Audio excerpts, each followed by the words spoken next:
السلام علیکم ورحمۃ اللہ وبرکاتہ۔ یار میں آج آپ لوگوں سے ایک واقعہ شیئر کرنے لگا ہوں جس نے بڑی تکلیف دی ہے۔ آج ہم کہیں گئے ہوئے تھے، نماز راستے میں پڑھنی پڑی، اور قدرت خدا کی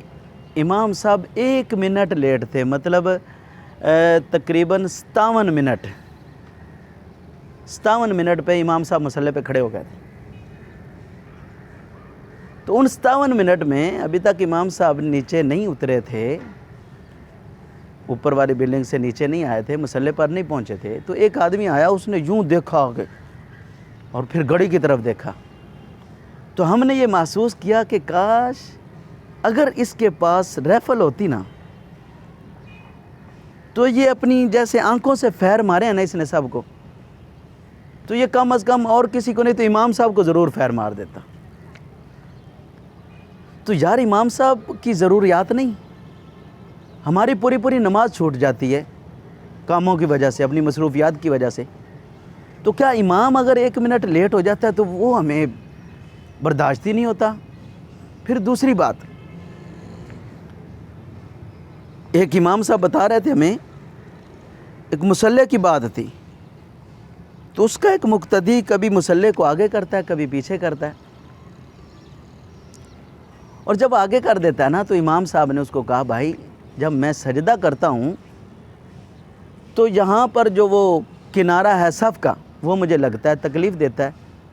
اور اگر میں تھوڑا سا پیچھے ہو کے کھڑا ہوتا ہوں تو ایڑی میری نیچے اتر جاتی ہے مصلی سے، میں کمفرٹ کھڑا نہیں ہو سکتا۔ تو بہرحال امام صاحب نے سمجھانے کی کوشش کی تو اس آدمی کو نہیں سمجھ آئی، تو امام صاحب نے مصلی تھوڑا سا وہ جہاں پر کھڑا ہوتا تھا اس سے تھوڑا سا سائیڈ پہ کر لیا تاکہ وہ سیدھا ہو کے آرام سے کھڑا ہو سکے۔ تو وہ بندہ ناراض ہو جاتا ہے اتنی بات پہ۔ تو یار میرے کہنے کا مقصد، یہ 2 واقعے سنانے کا مقصد یہ تھا کہ یار امام حضرات بھی انسان ہوتے ہیں یار، ان کی فیلنگز ہیں، ان کی فیملیز ہیں، ان کو تکلیف ہوتی ہے، بھوک لگتی ہے، پیاس لگتی ہے، وہ انسان ہیں۔ باقی تو چلو ہم نے مولویوں کا گھیرا تنگ کیا ہوا ہے، اماموں کا گھیرا تنگ کیا ہوا ہے، تھوڑی تنخواہیں اور گدھے سے بھی زیادہ ان سے کام لیتے ہیں،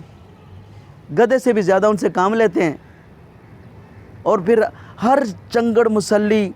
جس کو دوسری مرتبہ گھر سے سالن نہیں ملتا، وہ بھی آ کے مولوی صاحب کو کہے گا، آپ صاحب صفائی نہیں ہوئی، آپ صاحب صاف نہیں چکی، آپ صاحب تسی انج نہیں کیتا، وہ بھی آ کے تڑی لگا رہا ہوتا ہے۔ تو چلو دوسرے معاملات میں تو ہم نے امام صاحب کو قید و بند کیا ہوا ہے، تو خدا کے واسطے کم از کم اس کو فرض نماز تو اپنی مرضی سے پڑھا لینے دو۔ جب امام صاحب کہہ رہے ہیں کہ یار نماز پڑھاتے ہوئے مجھے تکلیف ہوتی ہے، مجھے کنارہ لگتا ہے، تو یار بات تمہیں سمجھ جانی چاہیے تھی کہ یار چلو فرض نماز ہے، وہ کم از کم اپنی جو ہے نا وہ ذمہ داری کے ساتھ اور اپنی جو ہے نا وہ کیا کہتے ہیں اس کو، اپنی محبت کے ساتھ کم از کم نماز تو پڑھا سکے۔ اور جب نماز بھی اب فرض نماز اس کو نہیں اپنی مرضی سے پڑھانے دے رہے، یار خدا کے واسطے کچھ خیال کرو یار۔ مولوی حضرات بھی جو ہے وہ فرشتے نہیں ہوتے یار، انسان ہوتے ہیں، ان کو بھی تکلیف ہوتی ہے، ان کو بھی سمجھیں یار، ایسے نہ کریں یار، رسپیکٹ کریں۔ حضور صلی اللہ علیہ وسلم کا ارشاد ہے، ہم نے مشکات شریف میں پڑھا تھا کہ غالباً مفہوم بیان کر رہا ہوں کہ مولوی علماء کو ہم نے علم اس لیے دیا، حدیث قدسی ہے، علماء کو علم ہم نے اس لیے دیا تاکہ اس کے ساتھ فضل کریں، اور پھر آگے اللہ خود ہی جواب دے رہے ہیں کہ فضل کیا ہے؟ فضل ہمارا یہ ہے کہ اس کو جنت میں داخل کریں۔ تو پھر میرے بھائیوں، علماء سے محبت کریں، علماء سے محبت ایمان کی علامت ہے۔ اللہ مجھے اور آپ کو علماء کا ادب والا بنائے، اللہ تعالی ہمیں اور آپ کو جزائے خیر عطا فرمائے۔